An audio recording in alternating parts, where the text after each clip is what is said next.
guys, welcome to the Jesus is King channel. I'm so glad you guys could join us for our Thursday night deep dive. And today we're going to be getting into the book of Ecclesiastes. So I'm really excited about this. Over the week I've read a few chapters in the book. I didn't get to finish it, so I'll just try to work with what I've read. Alright, so let's get into it. Today we're going to be diving into one of the most thought-provoking books in all Scripture. Ecclesiastes. Now, if you have ever read it and thought, wow, this is kind of depressing, congratulations, you're reading it correctly.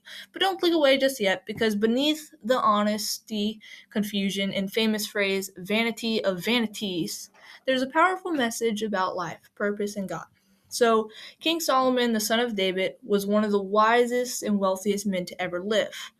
And this book feels like a personal journal after he tried everything life could offer: wisdom, wealth, pleasure, work, success, you name it. It's basically Solomon saying, I tried it all and I still had questions.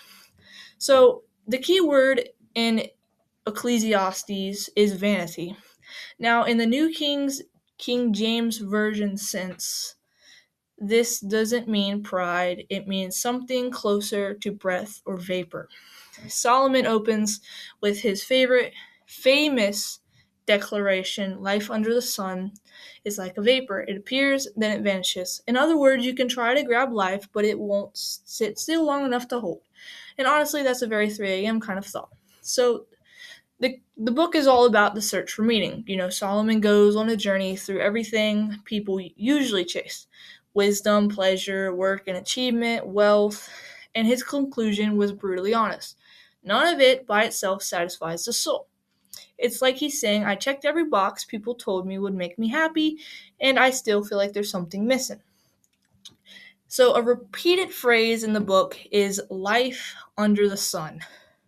That's key because it describes life viewed without eternity in mind. And when life is only under the sun, Ecclesiastes shows things get confusing. Time keeps moving, injustice exists, effort doesn't always equal reward, and even wisdom has limit. It's not saying life is pointless, it's saying life becomes confusing when God is removed from the center of how you interpret it. So there is even humor in how honest it gets. Solomon says, you work hard, then someone else inherits it. That's life. Which, if we're being real, feels like you're reading your work emails on a Friday afternoon. But Ecclesiastes doesn't end in despair.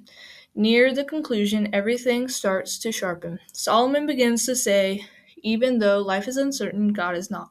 And he lands on its core idea. Life finds meaning when it is lived in the reference towards God. Not control, not wealth, not pleasure, but reference. The final message of Ecclesiastes can be summed up like this: life is brief, life is unpredictable, human effort alone is not enough. But with God feared, honored, and trusted is what it means. The final instruction is simple. Remember your Creator, not as a backup plan, but as a foundation. So Ecclesiastes isn't pessimistic, it's honest. It strips away all illusions so you stop building your life on things that can't hold it. And in the end, it points you to the only one who can. Life is a vapor, but it's not meaningless. And that's Ecclesiastes. Well, that was our deep dive into the book. Hope you guys enjoyed it. It was a little bit of a short one. Next time I'll try to pick a longer one, but hopefully I can post this next Thursday.